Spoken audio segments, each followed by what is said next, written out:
Jo em dic Patrick Urbano i bàsicament el que em dedico és a fer televisió, sigui per emetre en televisió lineal o sigui per plataformes digitals. Bé, treballo això com a creatiu de formats, generant formats nous o acabant de...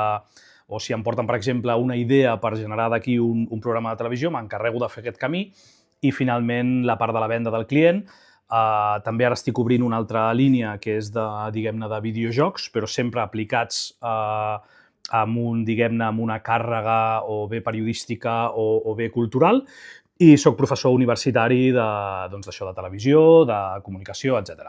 Al final, el programa aquest d'Ali, tu què faries que estem fent no deixa de ser un programa que parla sobre l'actualitat, parla sobre la sanitat, parla sobre els impostos, parla sobre la seguretat, parla des d'un punt de vista de generar debats tranquils, tot i que a vegades potser hi ha alguna espurna, però debats, diguem-ne, amb filòsofs i amb professionals de diferents àmbits, en el qual ens fem preguntes que tenen una premissa de dilema ètic i que després això ens serveix per acabar parlant, diguem-ne, d'altres coses.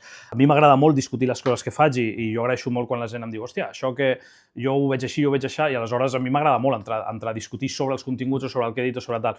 Els insults, no els acostumo a contestar perquè sé que no hi ha una voluntat real de tindre una conversa. Jo crec que fer continguts que vagin en la direcció de preguntar-nos les coses i per què fem el que fem i si és correcte el que fem o no ho fem, hòstia, jo crec que és una cosa cabdal, clar. Vull dir, el que passa és que també crec que, com molt bé dius, jo crec que les xarxes socials, els telèfons mòbils, etc., el que ens aboquen és a la immediatesa i a la crítica ràpida i a l'insult, perquè és una cosa ben humana, també. Tenim aquest impuls, jo crec. Estem molt emprenyats, la gent està molt emprenyada, les coses no estan bé. Vull dir, la gent té unes feines precàries, la gent no es pot pagar una casa, etc. No? Aleshores, jo crec que és normal que estiguem emprenyats. Aleshores, jo crec que tot el que sigui fer continguts que aportin una miqueta ei, anem a analitzar això, anem a mirar això. Continguts que poden ser d'entreteniment, perquè tampoc estem parlant, no, ara anem a fer coses complexes que no entenguin... No. O sigui, fer continguts, diguéssim, crítics o que ajudin a formar un cert esperit crític o que siguin espais de debat. Sota el meu punt de vista, un espai de debat ha de ser una cosa tranquil·la, amb gent que realment estigui disposada a debatre i gent que estigui realment disposada a escoltar l'altre i aprendre alguna cosa. Per mi això és diguem-ne, un debat o és el que hauria de ser un programa de debat fèrtil.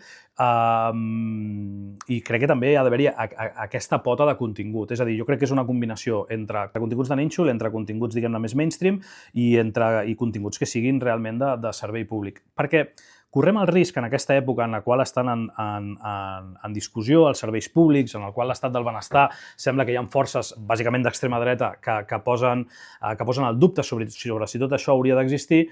I el problema que tenim és que si entrem en una lògica mercantilista de qüestionar, de valorar les coses només per euro invertit, benefici que em dona, correm el risc de confondre coses amb valor amb productes amb valor. Amb productes amb preu, perdó. I jo crec que no totes les coses han de ser rendibles a nivell econòmic. Perquè també crec que s'ha de fiscalitzar on van els diners. També crec que s'ha de fer una fiscalització, diguem-ne, professional, una fiscalització, diguem-ne, exhaustiva de cap a on es destinen els euros i no es destinen, perquè cada vegada que gastem un euro en un projecte no el gastem en un altre.